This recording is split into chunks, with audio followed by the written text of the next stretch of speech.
সুপ্রিয় দর্শক, আজকে আমি চমৎকার একটি রেসিপি নিয়ে এসেছি। আশা করি আপনাদের এটি ভালো লাগবে।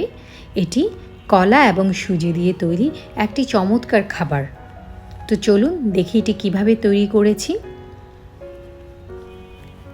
এর জন্য আমি একটি পাকা কলা নিয়ে নিয়েছি। কলা যদি সাইজ ছোট হয় তাহলে দুটো নিতে পারেন। এবার আমি একটি মিক্সিং বোলে কলাটা ছিলে গ্রেট করে নিচ্ছি।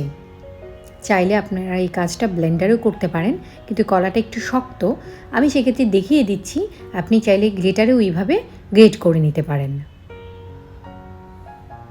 এভাবে গ্রেট করলে মিহি একটা গ্রেট হবে, যা অনেক সময় আপনি পুডিংয়েও কাজে লাগাতে পারেন।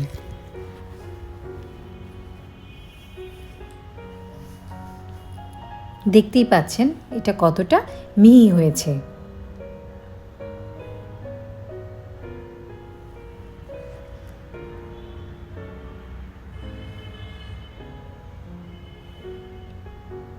এই রেসিপির জন্য এতটা মিহি না করলেও চলবে, আপনারা চাইলে করে নিতে পারেন, কিন্তু আমি দেখাচ্ছি এটা হাত দিয়েও আপনি চটকে নিতে পারেন।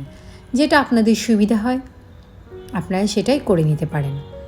আমি এটা ভালো করে হাত দিয়ে চটকে চটকে নিচ্ছি।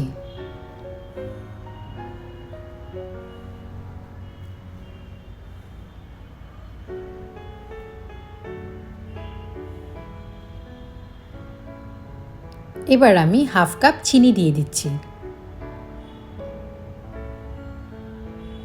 চিনি দিয়ে মাখিয়ে নিচ্ছি।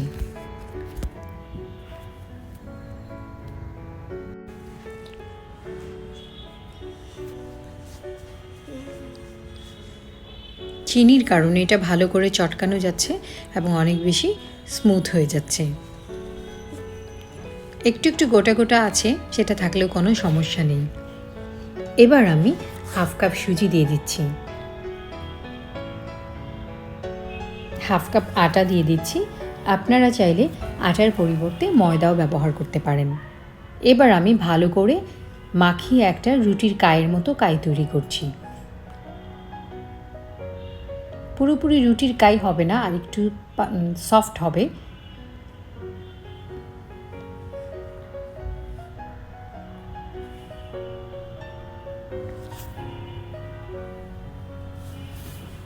একটু শক্ত লাগছে, সেক্ষেত্রে আমি একটু দুধ ব্যবহার করব। আমি 2 টেবিল চামচ দুধ দিয়েছি। আপনারা চাইলে এর পরিবর্তে আরও অর্ধেকটা কলাও মিশিয়ে দিতে পারেন, অথবা পানিও ব্যবহার করতে পারেন।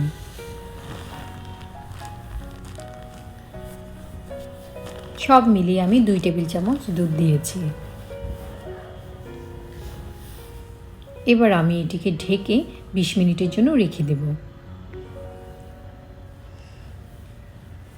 20 মিনিট পর সুজিটা অনেকটাই সফট হয়েছে। এবার আমি 1 চা চামচ বেকিং পাউডার দিয়ে দিয়েছি। দিয়ে আবারও আমি ভালো করে মিশিয়ে নিচ্ছি।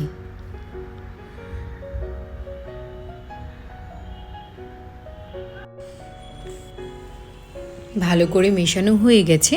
এবার আমি এগুলো ভেজে নিব।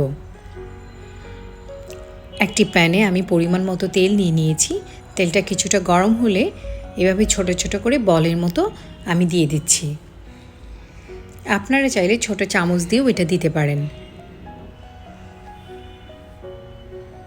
দেখতেই পাচ্ছেন এটা ফুলে যাচ্ছে এবং খুব সুন্দর গোল গোল আকৃতি হয়ে যাচ্ছে। এটি বানানো খুব কম সময়েই হয়ে যায় এবং খেতেও খুব ভালো লাগে। আশা করি আপনাদের এটি ভালো লাগবে। নেড়ে চেড়ে ভালো করে ভেজে নিচ্ছি, তাতে সমানভাবেই সব দিকটা হয়ে যাবে।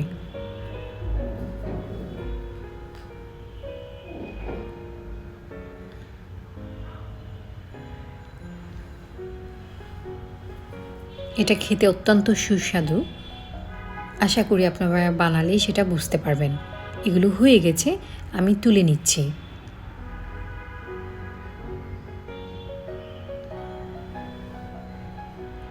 আমার আজকের রেসিপি যদি আপনাদের ভালো লাগে, আপনাদের উপকারে আসে, আমার চ্যানেলটা সাবস্ক্রাইব করবেন আশা করি।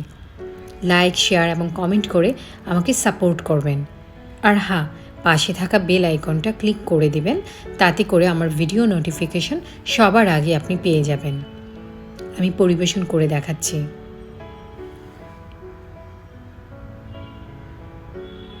দেখতেই পাচ্ছেন ভেতরটা কত সুন্দর।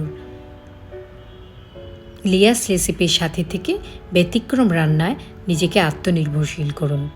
খাবেন যখন ভালোটাই খান। রান্না হোক আয়ের মাধ্যম। আল্লাহ হাফেজ।